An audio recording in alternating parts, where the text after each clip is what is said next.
If you only have room for one anti-inflammatory plant in your yard, turmeric is a strong pick. It's the root behind curcumin, the compound most studied for calming inflammation in the body, and it does more than just flavor curry. People use it for joint pain, digestive troubles, and general recovery after workouts. The catch is that curcumin doesn't absorb well on its own, so pairing it with black pepper, piperine, or a bit of fat makes a real difference in how much your body actually uses. Growing turmeric takes patience. You're not planting seeds here. You're planting a piece of rhizome, the same knobby root you'd buy at the store. Tuck it into warm, loose soil once temperatures sit above 65 degrees Fahrenheit and give it partial shade rather than blasting sun. Then you wait. Turmeric needs a long season, usually 8 to 10 months, before the leaves start yellowing and dying back, which is your signal that the rhizomes underneath are ready to dig up. If you're impatient, you can pull baby turmeric around 4 to 6 months in, though it'll be milder and won't keep as long in storage. For everyday use, fresh grated turmeric root goes a long way in soups, stir-fries, or a warm golden milk before bed. Dried and ground turmeric is more convenient and lasts longer in the pantry, but a lot of its punch gets lost if it sits around too long, so buy in smaller amounts. Whichever form you choose, always add a crack of black pepper. It's a small habit that makes a noticeable difference, and it costs nothing extra. A quick note on sourcing: if you're buying rather than growing, look for turmeric that's deep orange rather than pale yellow, since color is a rough indicator of curcumin content. Cheap bulk powder from the back of a grocery shelf has often been sitting there for a year or more, and curcumin does fade with time and light exposure. If you can find a local farmer's market that sells fresh rhizomes in fall, that's the best version you'll get outside of growing it yourself, and it freezes well if you can't use it all right away.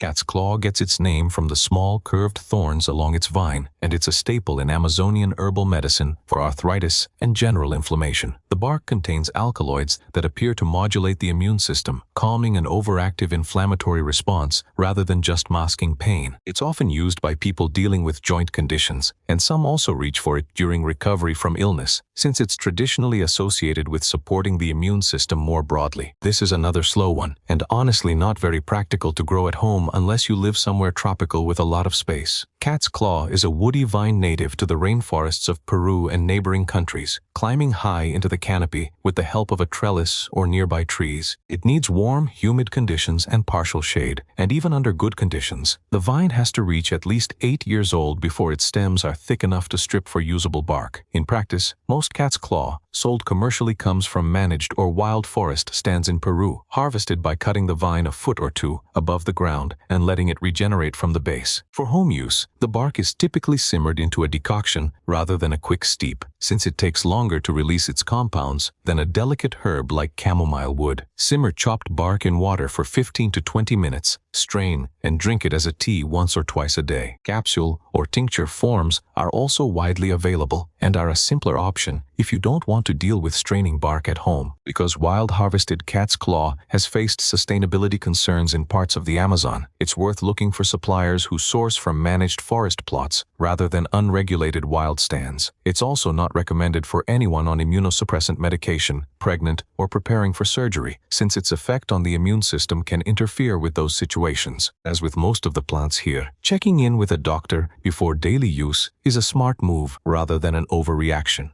Licorice root brings Glycyrrhiza to the table, a compound with a long track record for calming inflammation in the digestive tract, easing sore throats, and supporting the mucous membranes that line your stomach. It's a common ingredient in remedies for acid reflux and mild ulcers. That said, Glycyrrhiza can raise blood pressure and mess with potassium levels if you overdo it, so this is one plant where sticking to reasonable amounts, or choosing deglycyrrhizated licorice DGL, actually matters. This is a patience plant, more so than turmeric or ginger. Licorice is a perennial shrub that needs 2 to 3 years of growth, sometimes longer for a bigger harvest, before its roots are thick enough to be worth digging up. Plant it in spring once nights stay above 50 degrees Fahrenheit, in loose soil with room to spread, since the roots travel outward more than you'd expect. It needs full sun and deep, steady watering through the growing season. Come fall, once the plant dies back for the year, you can dig around the base and pull a few of the thickest horizontal roots without disturbing the taproot, letting the rest keep growing growing for next season. The classic way to use it is as tea. Chop or grate the root, simmer it in water for 10 to 15 minutes, and you'll notice it's naturally sweet, almost licorice candy sweet. Chewing a small piece of the raw root is another traditional method. If you're using it regularly rather than occasionally, DGL supplements are the safer long-term choice since the compound linked to blood pressure issues has been removed. Because licorice interacts with blood pressure medication and can be risky for anyone with heart or kidney issues, it's worth checking with a doctor before using it regularly, especially past a few weeks at a time. This is one of those herbs where more isn't better. A small daily cup of tea for a short stretch is generally considered reasonable, but treating it like an everyday beverage for months on end is where people run into trouble.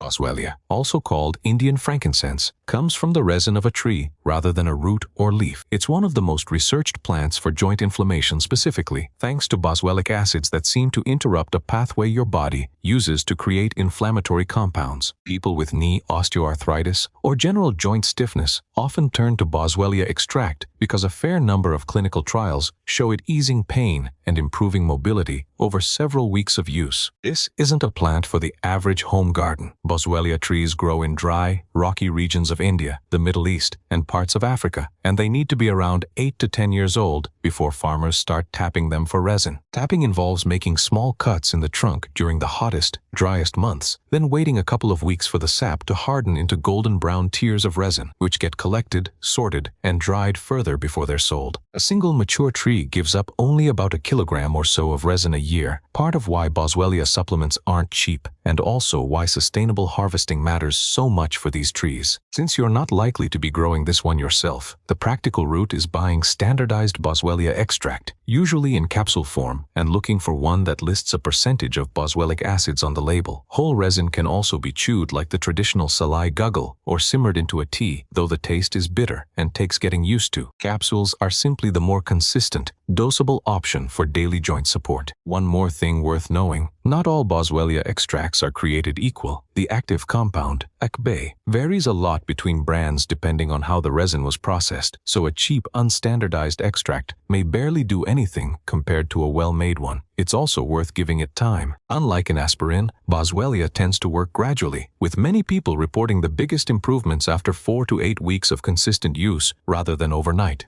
White willow bark is often called nature's aspirin, and that's not an exaggeration. It contains salicin, the same compound aspirin was originally derived from, and your body converts it into salicylic acid, which reduces inflammation and dulls pain in a similar, if gentler and slower acting, way to over-the-counter aspirin. People use it for headaches, lower back pain, and general aches from arthritis, especially if they want something a bit less harsh on the stomach than standard NSAIDs. Unlike most plants on this list, this one comes from a full-sized tree, and it's a fast grower, easily reaching impressive height within a handful of years. You don't harvest bark from a tree in its first year or two, though. The best bark for medicinal use comes from branches that are 3 to 6 years old, since younger shoots hold the highest concentration of salicin without being too thin to strip properly. Harvest in spring, right as the sap starts running and before the leaves fully emerge, or in early autumn as a second window. Peel the bark from younger branches with a knife, then dry it thoroughly before storing it in an airtight container. The most common way to use it is as a simmered tea, since salicin needs heat and time to release properly. More like a decoction than a quick steep. Add a couple of teaspoons of dried bark to a cup of water. Simmer for 10 to 15 minutes and strain before drinking. Capsule or tincture forms are available too, and they're a good option if the bitter taste isn't for you. Anyone already taking blood thinners or aspirin regularly should be careful here, since combining salicin with those can add up. Willow bark isn't something most people grow specifically for harvesting. It's more often foraged from an established tree, whether your own or a neighbor's with permission. If you don't have access to a willow tree, standardized willow bark extract in capsule form gives you a consistent salicin dose without needing to identify species or simmer anything yourself, which is often the more practical route for regular use.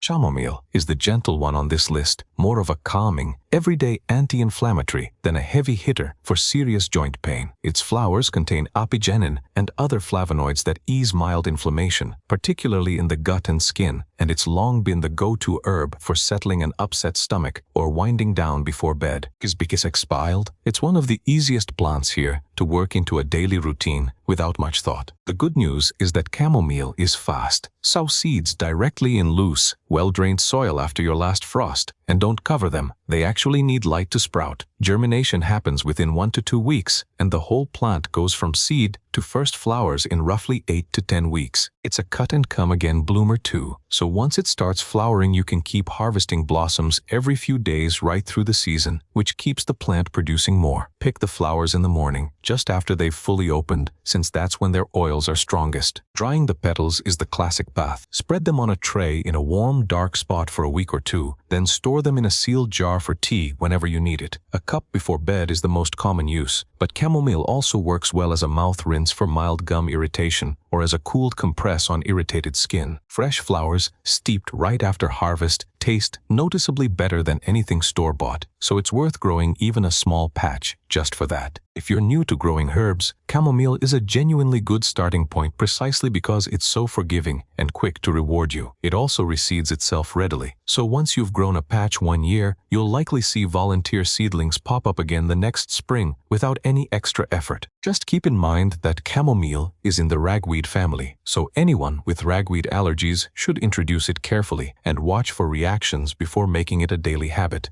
Aloe Vera is probably the plant on this list you already own, and it earns its spot for good reason. The gel inside its leaves contains compounds like aloin and various polysaccharides that calm inflammation both when applied to skin and, in smaller amounts, when taken internally. It's the classic remedy for sunburn and minor skin irritation, but it also shows up in supplements aimed at soothing digestive inflammation, since it has a similar calming effect on the gut lining. Aloe is forgiving to grow but slow to mature into something worth harvesting from regularly. It's a succulent, so it wants bright, indirect light, well-draining soil, and infrequent watering, letting the soil dry out completely between drinks. New plants, whether started from a pup or a cutting, need roughly 2 to 3 years before their leaves are thick enough to harvest without damaging the plant. Once it's established though, aloe keeps producing for years, and you can take a few outer leaves at a time as long as you leave the center to keep growing. To use it, cut a mature outer leaf close to the base, stand it upright for a few minutes to let the yellowish aloin drain out. This is the part that can irritate skin if left in. Then slice it open and scoop out the clear gel. Apply it directly to sunburn, minor cuts, or irritated skin. If you want to drink it, blend the gel into a smoothie or juice, but keep the amount small since the internal effects are stronger than most people expect, and always avoid the yellow latex layer just under the skin. Not all aloe is meant for eating, so if you're growing it at home specifically to drink, make sure you have Aloe barbadensis Miller, the true aloe vera species, rather than an ornamental look-alike. Store-bought aloe juice is usually already processed to remove most of the aloin, which makes it gentler on the stomach than homemade gel. If you have sensitive skin, it's worth doing a small patch test with fresh gel before applying it more broadly, since a small number of people do react to it.